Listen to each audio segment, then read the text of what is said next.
Earlier this evening, Joe Moore had an opportunity to speak to the front runner, the leading vote getter in the Honolulu mayor's race. That would be Rick Blangiardi. Well, now that all the numbers have kind of all sifted through and we know the results, he joins us live again. Aloha to you, Rick. Thank you for joining us once again. And your thoughts now that you know exactly who you're going to be doing battle against come November.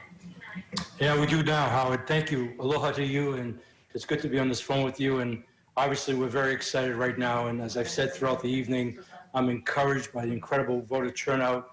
I'm really pleased that it was a success with the all mail-in ballot. We've had a lot of speculation, but clearly so many people are involved in wanting to determine who the leadership of this city will be, and even our state position. So it's a very gratifying moment for me right now to see the amount of people that have turned out to vote for us. And I want to absolutely thank all the volunteers in our campaign that really got us to this moment in time.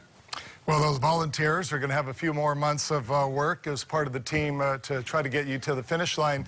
I asked Keith this question, and let me ask you, what do you think it says that the voters chose the two gentlemen that are newcomers to the political arena versus the three candidates in Kimberly Pine, Colleen Hanabusa, Mufi Hannemann, who have a long history of serving the voters?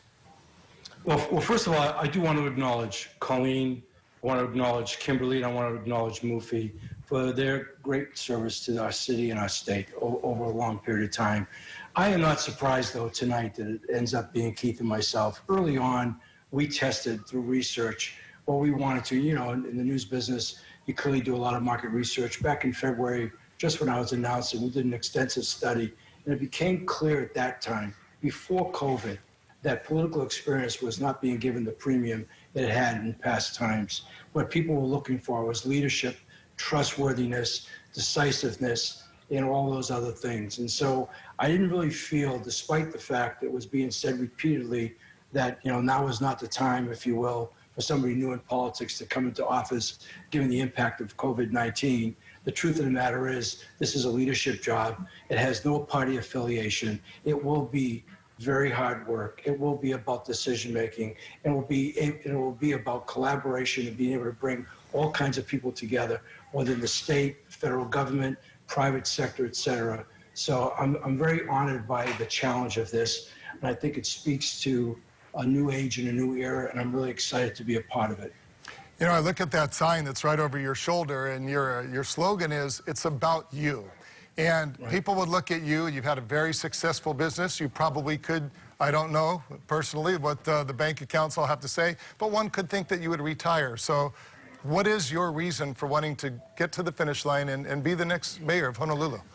Well, you know, Howard, when we picked that theme back in January, before we announced, it really had came out of it's a statement, not to be a political theme, but really a statement about how I perceive leadership responsibility.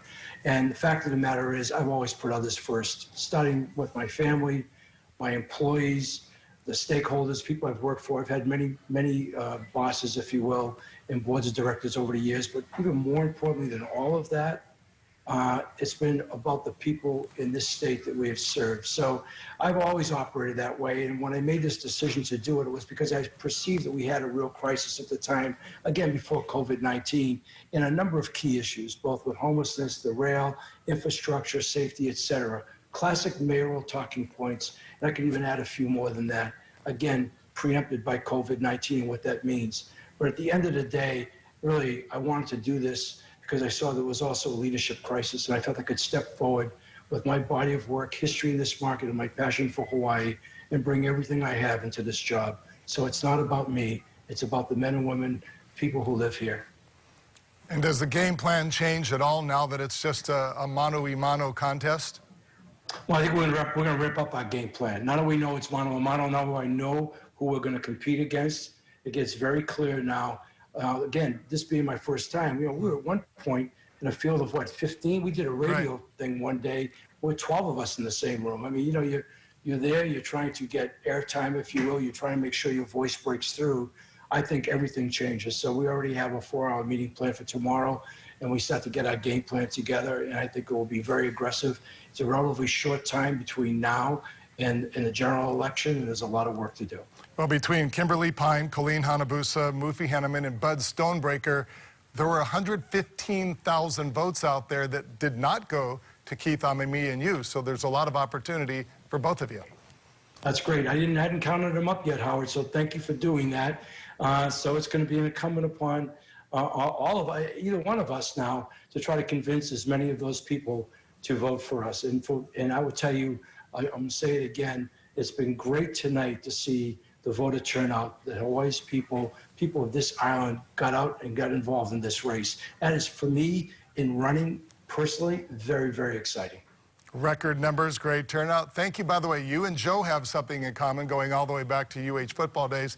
You and I have something in common. We share a birthday. So it's still more than a month away, but a happy early birthday to you. Congratulations, and sure we'll be seeing you on the road between now and November 3rd. I hope you see a lot of me, and I wish you well. Stay safe. Thank you for having me on tonight. And one last word, I just want to thank everybody who helped us get to this moment in time. I could not be more humbled or more grateful. Thank you. Thank you very much. Aloha to you, Rick Blangiardi, who's advancing